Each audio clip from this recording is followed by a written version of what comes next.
E assim, para a gente conseguir avaliar uma criança que tem alguma questão do desenvolvimento ali para avaliação e intervenção, você tem que ter muito contato com crianças que não tiveram esses problemas, assim. E não é só teórico, assim, você tem que ter tido experiência com criança. Por isso que eu acho que quem trabalha com criança tem que gostar muito de criança, desse universo infantil.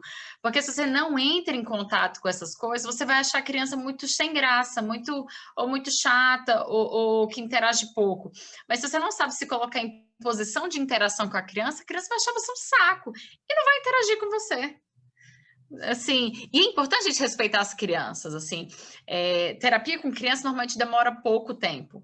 E não é porque elas querem sair logo, é porque elas tem questões ali que às vezes elas querem falar, querem expor ali de alguma forma, e depois que aquilo não é mais um problema para elas não querem mais saber de você.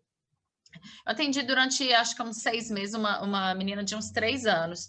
E a questão dela era que ela chorava muito em determinado... Por exemplo, assim, ia para um lugar novo, chorava e tal. A gente foi conversando de uma forma muito, muito tranquila, na brincadeira e tudo. Ela interagia bastante comigo, ela demonstrava gostar bastante de mim. Quando isso parou de ser uma queixa, né, inclusive parou de ser trazido pelos pais, do nada a menina falou assim: eu não quero mais vir aqui. Não gosto mais de você. E a bichinha fez um dragão e fez esse dragão me comer e falou: pronto, acabou, tchau. E nunca mais quis voltar. Genial!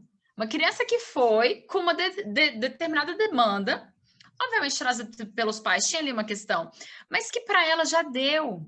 Ela resolveu aquela questão. Não fazia mais sentido. Por isso que, mesmo quando as pessoas falam: você vai lá na doutora para brincar, você vai com a tia da brincadeira, qualquer coisa, a criança sabe que não é uma brincadeira sem segundas intenções. Porque a gente está brincando. E eu adoro brincar e brinco. Mas o tempo inteiro eu estou observando. O tempo inteiro eu estou fazendo um jogo ali com ela que ela sabe o que eu quero. Entende? Então, assim, quando a gente vai fazer uma avaliação e até a intervenção, o primeiro passo, observação. Segundo passo, até anotei aqui, interação. Porque a forma como ela interage comigo, a forma como ela interage se eu for atender com uma outra pessoa, a forma como ela interage com os pais ali naquela cena, tá me dizendo alguma coisa. O que eu não posso fazer é numa primeira e única avaliação falar que o fato da criança não ter brincado comigo é sinal de que ela tem um problema de interação. Eu posso falar que ela não quis interagir comigo, mas eu não posso afirmar que ela tem problema de interação. Porque eu tô fora do contexto dela também. Vai você na sala de um médico, de uma pessoa, de um psicólogo, de um analista pela primeira vez. A gente não fica à vontade. A gente não chega lá, nossa, lindo o seu divã, vou deitar aqui. Não é assim. Por que a criança vai ver, que bom que você tem esses brinquedos, eu adoro esses brinquedos. Não acontece dessa forma. Então, a gente precisa ter ali um olhar que não seja tão cretino com a criança, achando que ela está o tempo inteiro devendo algo para a gente. Não brincou ali com o pônei que eu coloquei na sala. E outra coisa que vale a pena a gente fazer ao mesmo tempo que está observando isso e escutando o relato dos pais, é verificar isso. Porque às vezes no início da sessão a gente faz uma coisa, não dá muito certo. Depois, ou então dá super certo. E aí, em outro momento, a gente testa aquilo de novo, a gente tenta aquilo de novo. Ou algo que os pais falaram, eu gosto de fazer uma verificação com a criança, porque às vezes a criança faz de outra forma.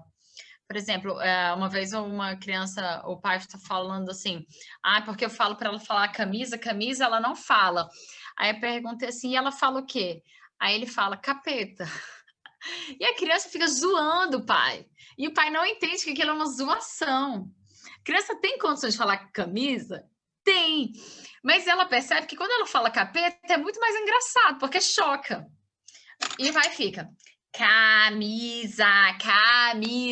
Aí a criança, capeta. Tá numa brincadeira. Isso é 1000 vezes melhor do que uma criança só repetir. Então, assim, alguns comandos são muito burros. E a gente fica assim, tipo, olha lá, eu falei para chutar a bola, não chutou.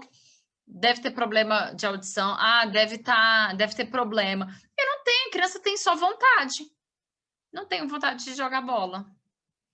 Isso tem que também passar pela cabeça das pessoas, e principalmente de nós profissionais, antes da gente só colocar aquilo como um problema do desenvolvimento.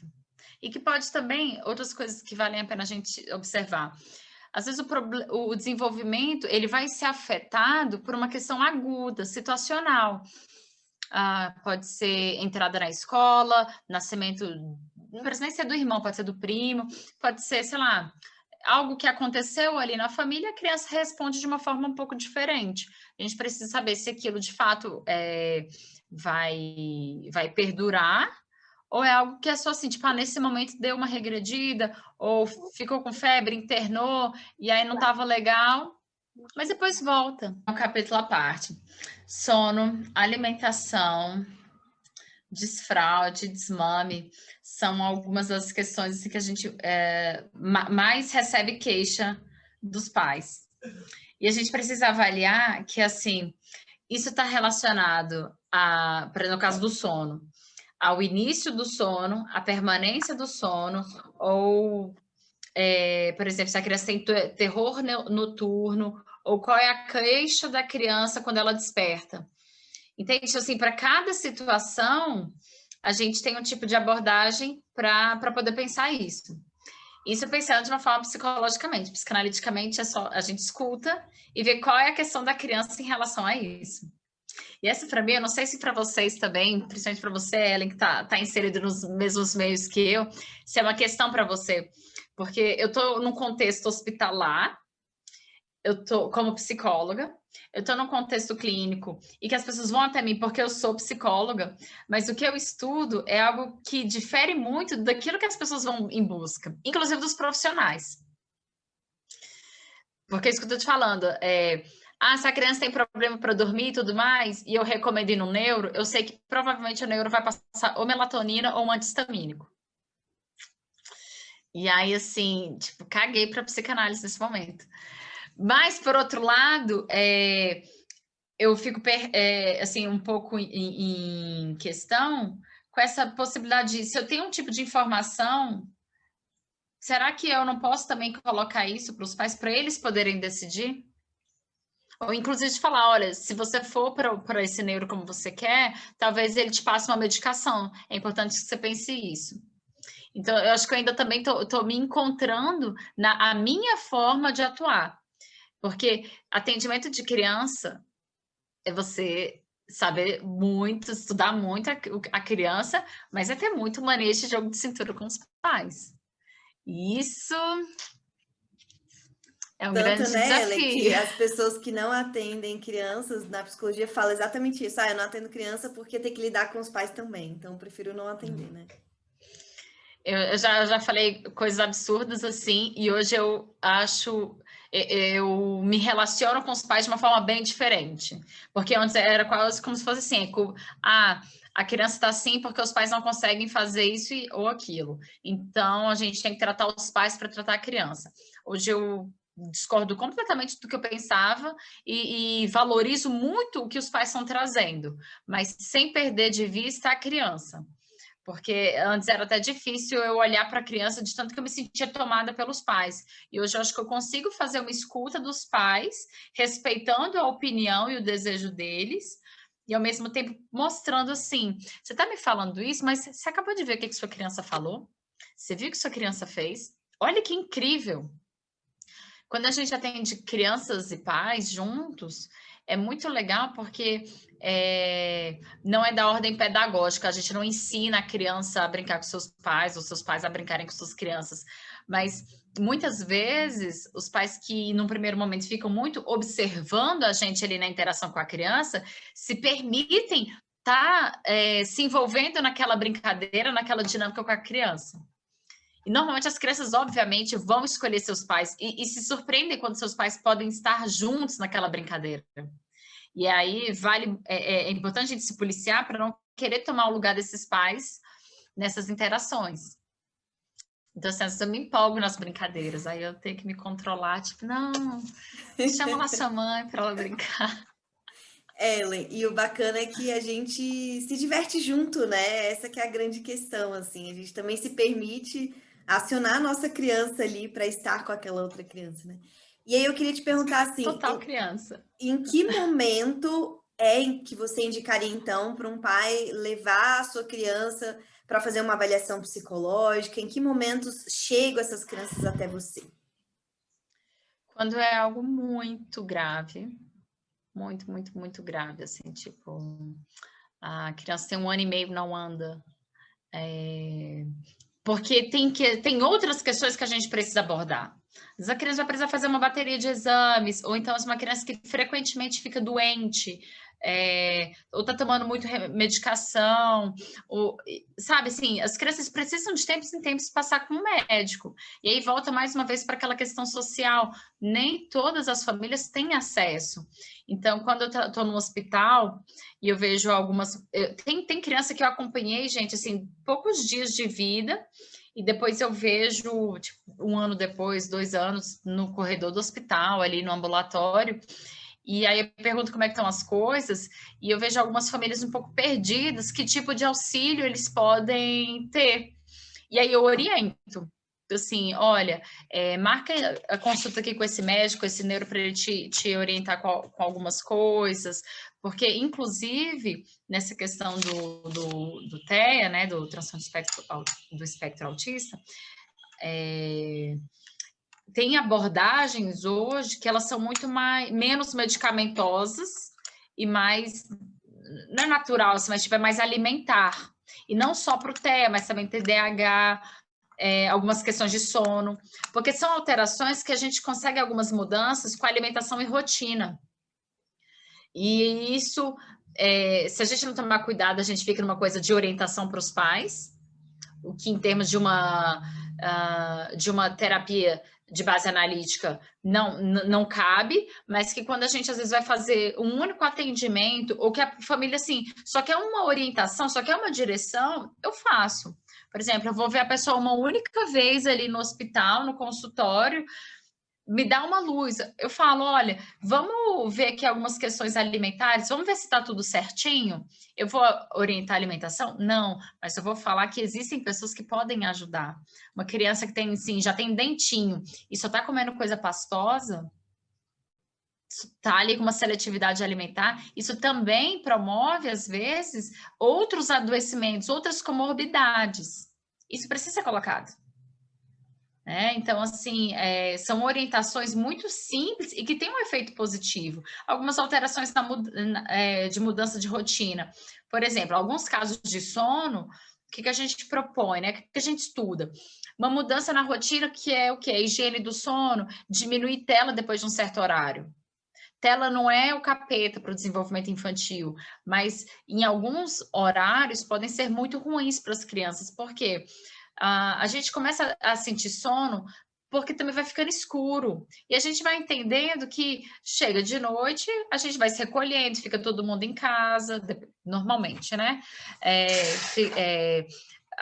Vai apagando as luzes, dali a pouco começa a dormir, dorme um mais cedo, outro mais tarde, mas todo mundo dorme à noite. Então, é importante que a criança, às vezes, ali até no máximo 6 horas, tenha contato com televisão, tela, computador, tablet, celular, e depois diminua isso. Para quê? Para facilitar que ela entre no sono. Então, são pequenas coisas que, se a gente sabe que isso pode ajudar, por que não falar? Agora, também é importante que a gente saiba que isso pode também estar sendo feito e não funcionar, porque não existe fórmula de bolo. Tem famílias que estão vivendo ali de uma forma muito diferente do que é colocado socialmente e que está tudo bem.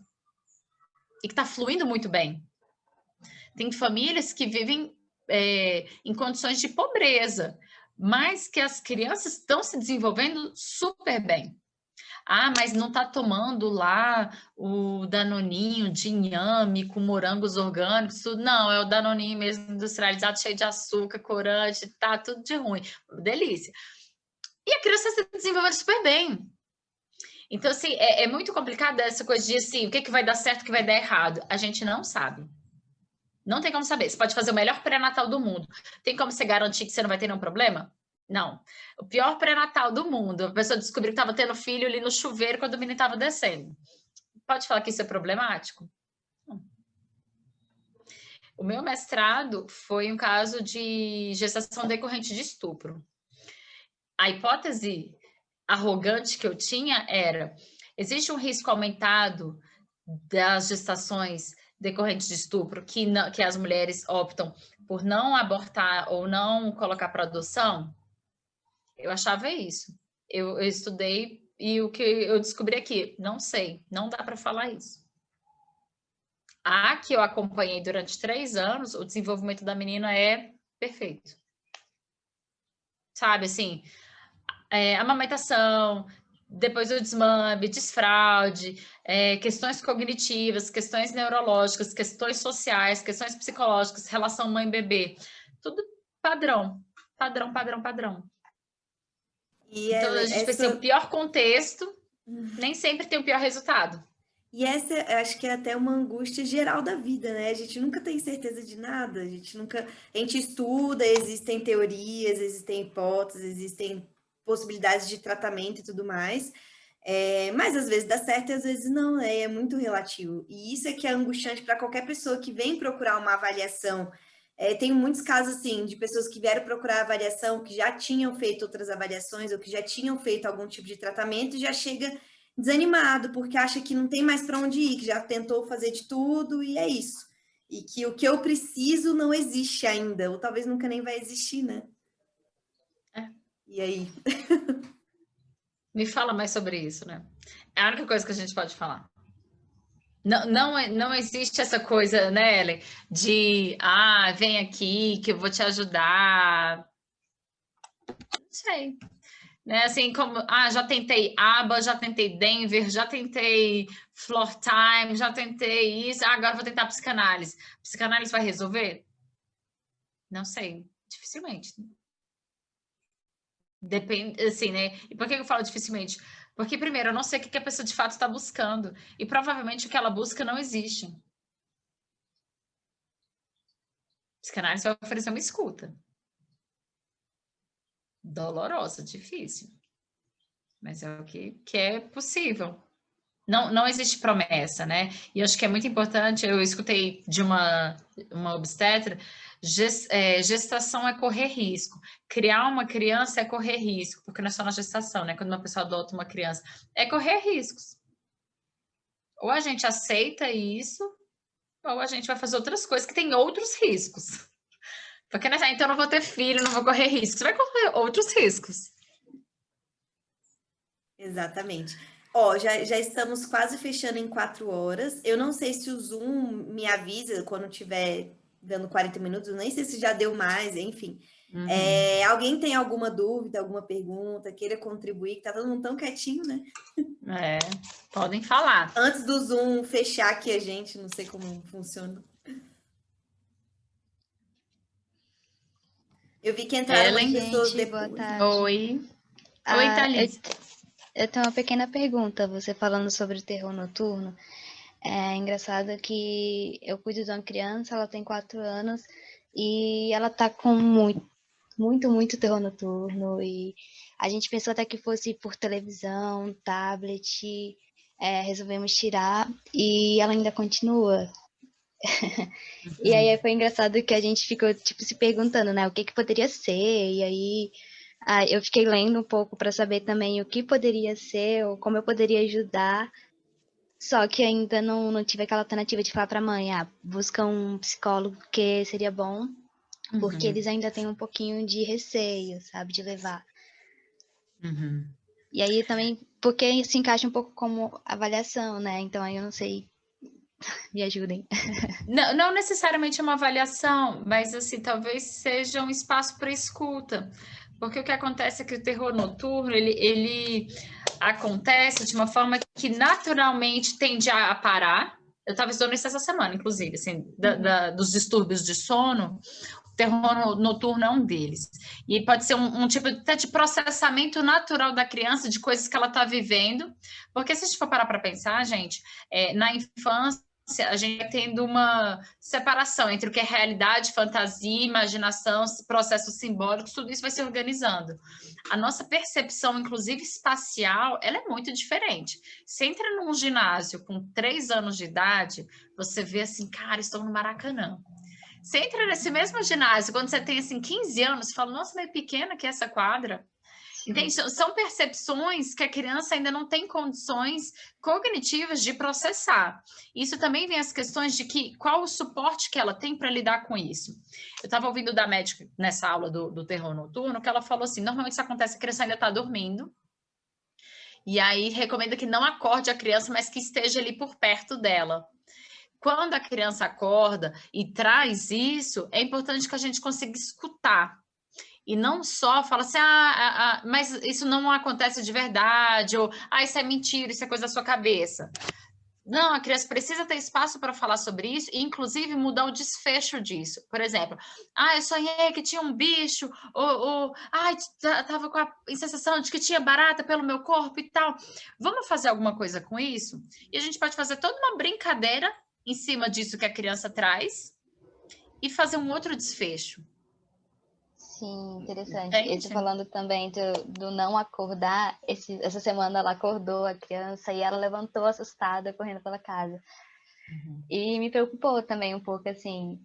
E o engraçado é que a criança é super fechada com os pais, mas comigo ela consegue conversar um pouco. Então eu fiquei meio que na retaguarda de tipo, ajudo mais ou falo para procurar alguém que possa ajudar nisso, sabe?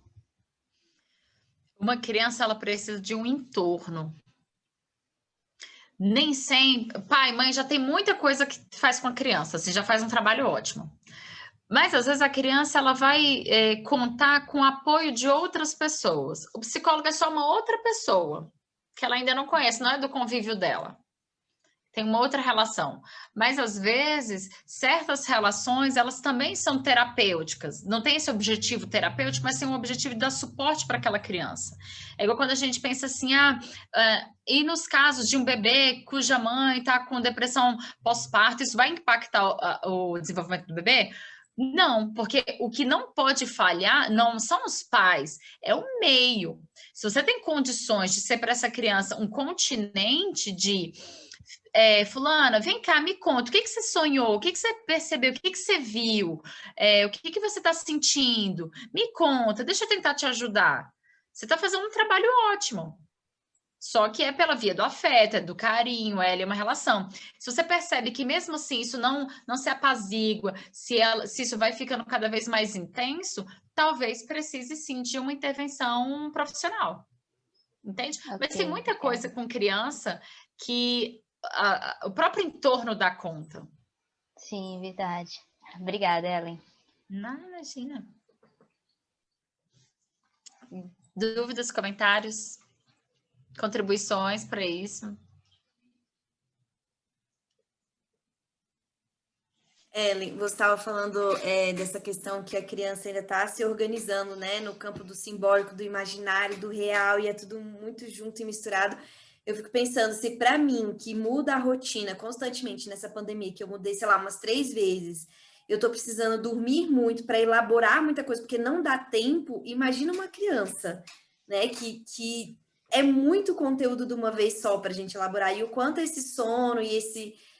mesmo que seja um sono conturbado, né, um terror noturno, tá tentando encaixar os elementos do que foi vivido na sua psique, porque é tudo muito misturado, né? Me dá essa sensação, assim, tentar ajustar, pôr as coisas no lugar, sabe? Sim.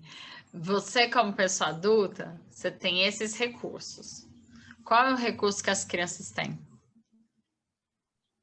Pois eu penso, exatamente, o brincar, o desenhar, principalmente. Eu, pelo menos, gostava, né? Gente, o brincar da criança não é só o prazer, o gozo, prazer, lazer. Não, é uma tentativa de organizar essa realidade em termos simbólicos, para ela dar conta da experiência. Vou brincar aqui. Fala, desculpa.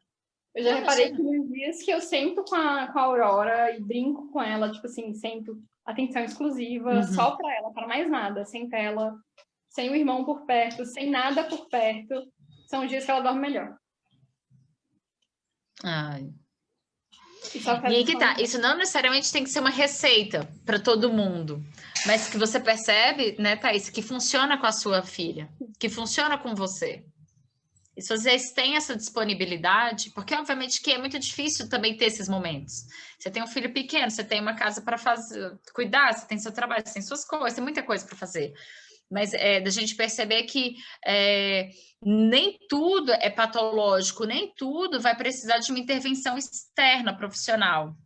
Que com os recursos que a gente tem em casa, gente, pode ser assim, uma caneta com a outra caneta, brincando. Dá super certo. É uma brincadeira.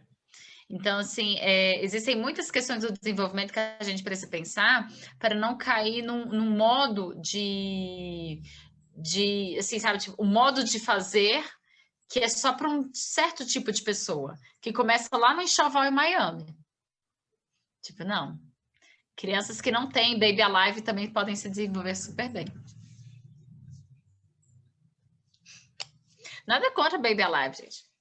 Só acho muito caro para uma boneca. E aí, Ainda bem que não é aquela boneca Riboli, né? Que ela é bem mais cara. Brincando. Pois é, essa daí também. Não, mas ainda tem umas coisas assim. A gente não precisa de muito para brincar com criança. Poucas coisas ali, muita imaginação, disposição. Acho que é muito da troca mesmo, assim, né? Como a gente falando, a conversa. Eu tava vendo uma aula esses dias e aí a moça comentava que as crianças, ela ficou 3 horas brincando lá com massa de biscuit.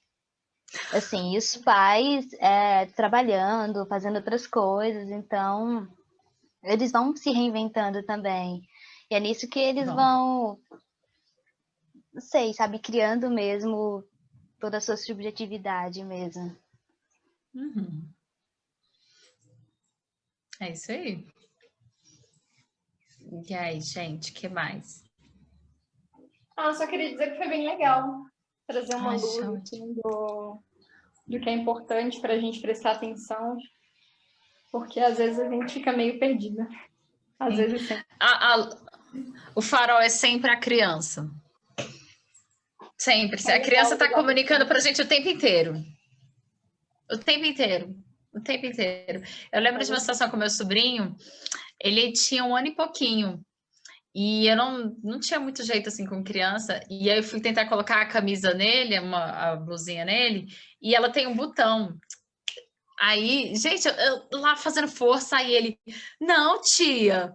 E apontou assim para o botão, sabe? Para eu abrir o botão.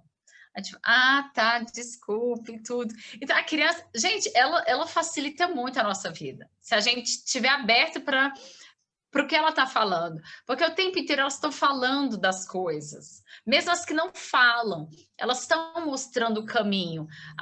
Eu quero amamentar o bebê dessa posição. Se o bebê não quiser, ele vai te mostrar que não quer desse jeito.